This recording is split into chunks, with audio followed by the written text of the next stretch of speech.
ఉన్నాడు. ఇంకా గలీజ్ ఏంటంటే 10 మంది ఆ ఎమ్మెల్యేలు ఎవరైతే పోయినారో వాళ్ళు ఇలా ఆడనా మొగనా చెప్పమంటే చెప్పాలని పరిస్థితులు ఉన్నారు. వాళ్ళు ఏ పార్టీ రాబాయి నీదంటే ఏ పార్టీ ఆనికి తెలియదు. ఎంత సిగ్గుమాలిన పరిస్థితి. ఒక్కొక్కరు 70 ఏళ్ళకి వస్తుంది, 75 ఏళ్ళకి వచ్చిండు పోచారం శ్రీనివాసరెడ్డి. ఏం రోగమైనా నాకు అర్థం కాదు. ఈ వయసులో ఓసారి స్పీకర్, ఓసారి మంత్రి, ఇంకేం చేస్తాడు కేసీఆర్? నీకు సిగ్గు లేకుండా కాంగ్రెస్ లో చేరి ఇలా ముఖం ఎక్కడ పెట్టుకోనా తెలియక కాంగ్రెస్ లో దిక్కు కూర్చున్నాడు. ఏది ఆ అసెంబ్లీలో కూర్చుంటే మొన్న స్పీకర్ ముంగట మనోళ్ళు అడిగిరట, మరి నువ్వు మా ఓన్ అయితే గట్టెందుకు కూర్చున్నావా? బాత్రూమ్ దగ్గర ఉంది, జల్లి పోయేది ఉంటుంది. అదో బతుకా నీది? నాకు అర్థం కాదు. ఏం బతుకు? ఇంతకాలం 70 ఏళ్ళు సంపాదించిన పేరంతా నాశనం చేసుకుంటే రేవంత్ రెడ్డి సంకల చేరి ఎందుకు ఆ బతుకు? నాకు అర్థం కాదు. చచ్చిపోయింది న్యాయం కాదు దానికంటే. ఎందుకు ఆ బతుకు? 10 మంది ఎమ్మెల్యేలు ఏం బతుకది? గబ్బిలాలు కదా సూరు పట్టుకొని ఎలాడినట్టు ఆడికెళ్ళి పొగ పెడుతుంటే సి అని కొడుతుంటే ఏ పార్టీ చెప్పుకోలేని పరిస్థితి. ఓ పెద్ద పెద్ద మాటలు చెప్తాడు కడియం శ్రీ. ఏదో కడియం అంటే కమిట్మెంట్, క్యారెక్టరా కాకరకాయన ఏ అని చెప్తున్నాడు. నేను చూస్తున్నా, ఆడ పోతున్నప్పుడు చూస్తున్నా వరంగల్. కమిట్మెంట్ అడు. ఏం కమిట్మెంట్? ఏమిటిది? ఏ పార్టీలు ఉన్నాయా అంటే అతి తెలివి. యా పార్టీలు ఉండాలో ఆ పార్టీలనే ఉన్నట్టు. ఎట్లుంటుందంటే ఇప్పుడు మీ కొడుకో బిడ్డనే ఉంటారు.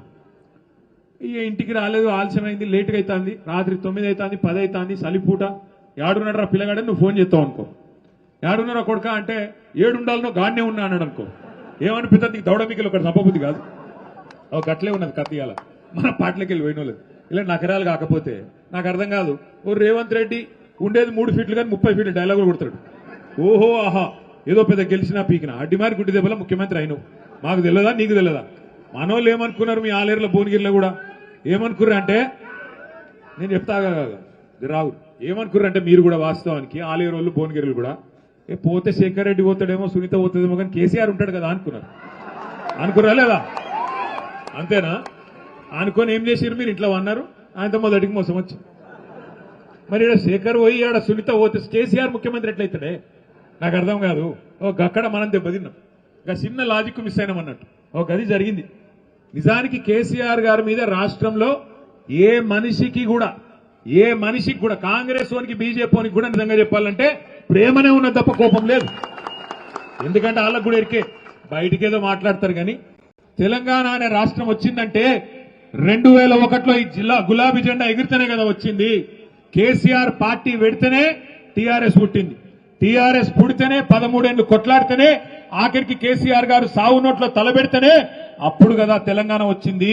ఆ తెలంగాణ వస్తేనే కదా ఇవాళ టీపీసీసీ, టీ బీజేపీ, టీ ముఖ్యమంత్రి వచ్చిందే కేసీఆర్ వల్ల కదా. అందుకే వాళ్ళకు కూడా ఎరికే మనసులా, మహేష్ గౌడ్కి ఎరికే, రామచంద్రరావుకి ఎరికే.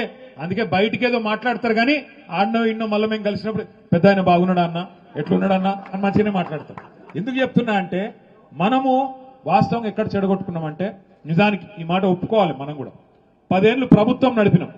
కానీ పార్టీ కార్యకర్తలు, కమిటీలు పార్టీని బలోపేతం చేసే విషయం కొద్దిగా పక్కకు పెట్టినాం, కొత్త తప్పు చేసినాం. ఇది వాస్తవం.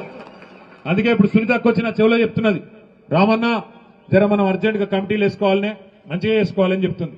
నేను కూడా అక్కకు అదే చెప్తా ఉన్నా. అక్క దబ్బన ప్రభుత్వం పొడిగిన జెడ్పీటీసీ, ఎంపీటీసీ ఎలక్షన్లు పెడితే అవి కొట్లాడదాం. లేకపోతే కంపల్సరీ పెద్దసారిని అడిగి జనవరిలోనే చాలు చేసుకుందాం. సభ్యత్వ నమోదు, కమిటీలు, మంచిగా శిక్షణ కార్యక్రమాలు, బ్రహ్మాండంగా పార్టీని తయారు చేసుకుందాం. శేఖర్ రెడ్డి గారు ఇప్పుడే చెప్తా ఉన్నారు నాకు ఏమని అంటే, అన్న భువనగిరిలో పార్టీ ఆఫీస్ పెట్టినాక ఇంత బ్రహ్మాండంగా, ఇంత మంచిగా ఒక పండుగ వాతావరణంలో ఈ సభ జరగడం ఇదే మొదటిసారి అన్నాడు. నేను శేఖర్ అన్నను కోరుతున్నా, ఈ పండుగ వాతావరణం ఇట్లా కలకలలాడుతూ లక్ష్మీ కళతో మన పార్టీ ఆఫీసు రాబోయే 3 సంవత్సరాలు ఇట్లే ఉండాలి, తప్పకుండా మీరు నడపాలని నేను కోరుతా ఉన్నా. నడపాలంటుతానే కాదు, మేము సిరిసిల్లలో ఒక పని చేస్తున్నాం. ఆడ మన పార్టీ ఆఫీస్ ఉంటుంది, మంచిగా ఉంటుంది, ఇట్లే మంచి హాల్ ఉంటుంది, బయట మంచిగా భోజనాలు పెట్టుకోవచ్చు, అన్ని పెట్టుకోవచ్చు. మన కార్యకర్తలకు పేదవాళ్ళు చాలా మంది ఉంటారు, వాళ్ళకి ఆడనో పోయి ఫంక్షన్ హాల్ తీసుకొని లగ్గాలు చేయాలి, శుభకార్యాలు చేయాలంటే చాలా పైసలు ఖర్చు అవుతాయి. అందుకే ఏం చేస్తున్నాం, అక్కడ ఇప్పటికీ 50 శుభకార్యాలు మన పార్టీ కార్యాలయంలోనే పైసలు తీసుకోకుండా బ్రహ్మాండంగా చేస్తా ఉన్నాం. అట్లాగే ఇక్కడ కూడా భువనగిరిలో, ఆలేరులో ఎవరికి కావాలన్నా మన పార్టీ కార్యాలయం పేదవాళ్ళు అయితే చాలు వాళ్ళకి ఇవ్వండి. బ్రహ్మాండంగా కార్యక్రమాలు ఉన్నప్పుడు కార్యక్రమాలు ఉంటాయి, లేనప్పుడు మంచిగా మన పార్టీ కార్యాలయం కలకల్లాడుతూ ఉండే విధంగా, మన కార్యకర్తల కడుపులు నింపే విధంగా సంతోషంతో మీరు ఆ కార్యక్రమం చేయాలని చెప్పి కూడా శేఖర్ రెడ్డి గారు నేను విజ్ఞప్తి చేస్తా ఉన్నా. ఇంకొక మాట కూడా నేను మిమ్మల్ని కోరుతా ఉన్నా. ఇవాళ నిజానికి మన ఓటమి 2023 డిసెంబర్లో మనని ఎవడో బయటోడు ఓడగొట్టలే, కాంగ్రెస్ ఓడో బీజేపీ ఓడో ఓడగొట్టలే, మనది మనమే ఓడగొట్టుకున్నాం. వాస్తవం చెప్పాలంటే పట్టించుకోక మన సర్పంచులు మన ఎంపీటీసీలకు ఉండే సమస్యలు మన నాయకులు మనం చూసుకోక వాళ్ళకు రావాల్సిన బిల్లులు ఇప్పియక అక్కడ కొంత పట్టించుకున్నట్టు వ్యవహారం చేయడం వల్లనే కొంత వాళ్ళు కూడా నీరసపడ్డారు, నిరాశపడ్డారు కొంత. అందుకే వాళ్ళు కూడా ఉత్సాహంగా పని చేయలేదు.